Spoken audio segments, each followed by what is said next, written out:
Mag-isa ta guys o bawang, sibuyas, onion and garlic.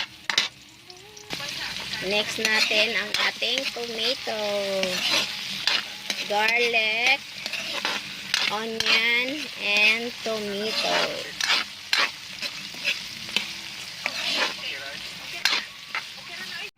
Ayan guys, done na yung ating ginisang gulay. Luto na.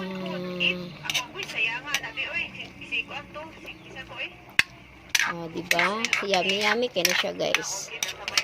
Thank you so much. Thank you so much for watching. Bye bye.